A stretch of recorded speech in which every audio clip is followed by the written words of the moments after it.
This is a story in 4 parts.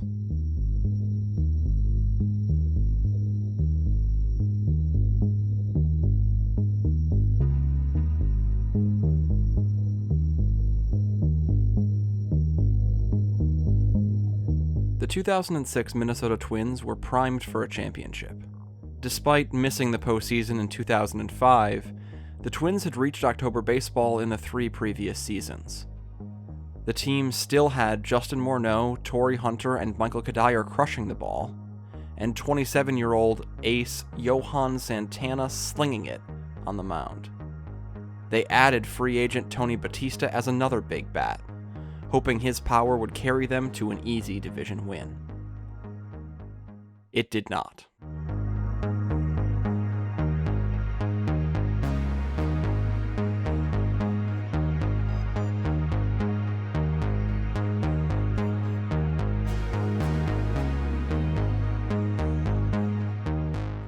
The Twins lost their first game of the 2006 season, which happens sometimes, even to good teams. They won the next one. Then they lost 4. Then they won 5. Then they fell off a cliff. By June 13th, 1/3 of the way through the season, the Twins were a dismal 28-34, 4th place in the division, and 12 games out of first place. Batista and his $1 million contract were hitting a lousy .236 with only 5 home runs. The season was a train wreck. Enter Tuesday, June 13th, 2006.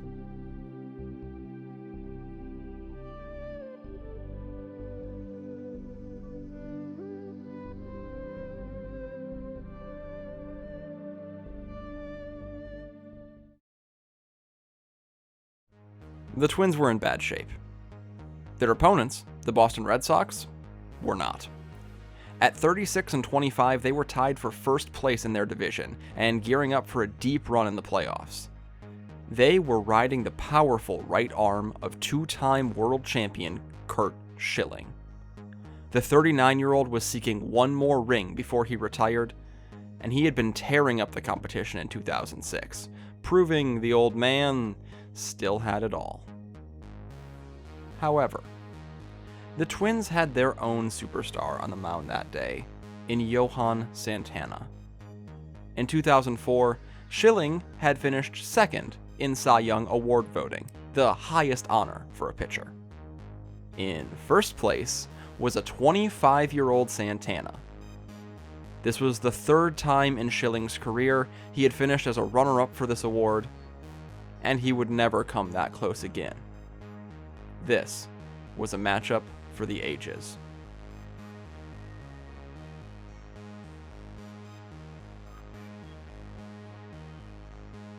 Both aces dueled into the 8th, only surrendering a solo shot in the 7th each.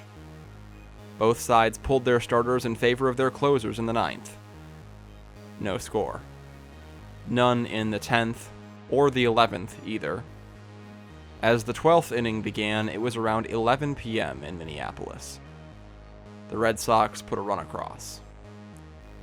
It looked like another late night and another loss for a team that had no excuses.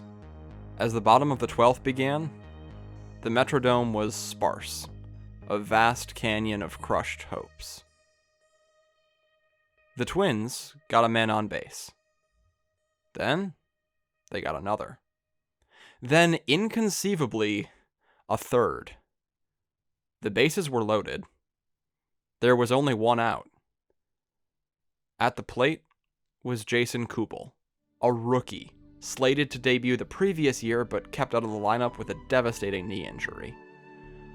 All the Twins needed was a hit, or even a deep fly ball. Instead, Kubel gave them this.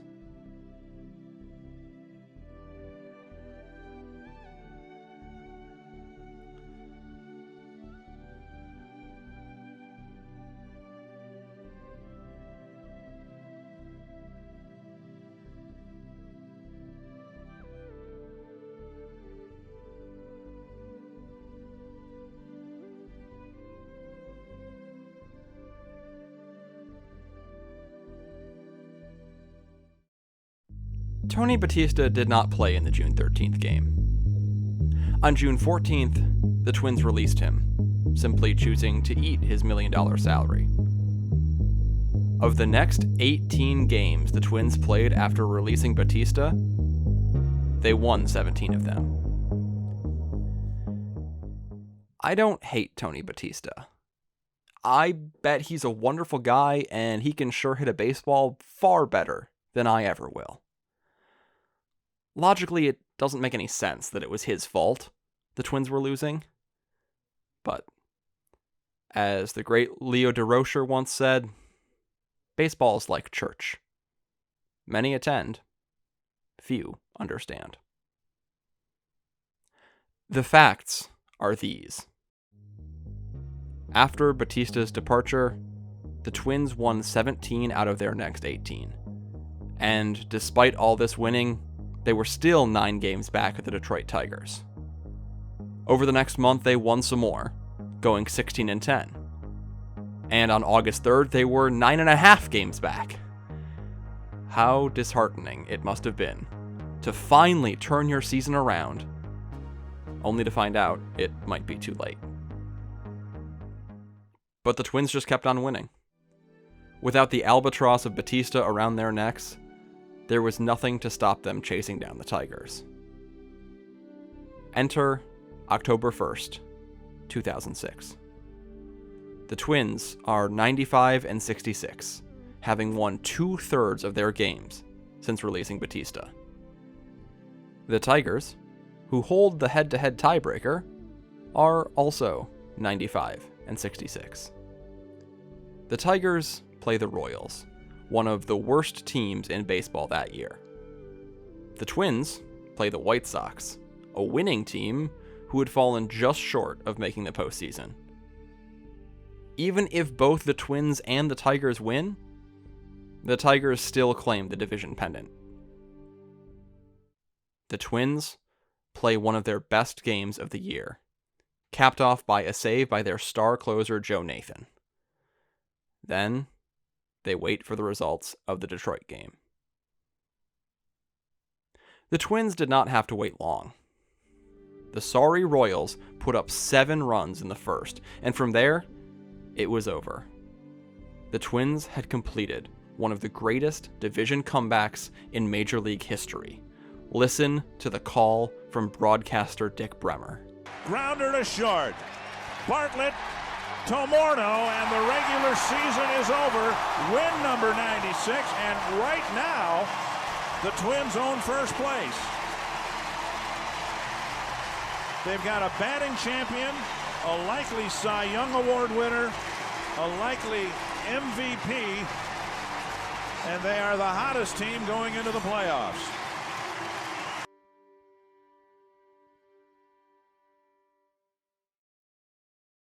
The Twins were swept 3-0 by the Oakland A's in the first round of the playoffs. Baseball is not a fair game. Justin Morneau was voted MVP of the 2006 season. Joe Mauer won the batting title.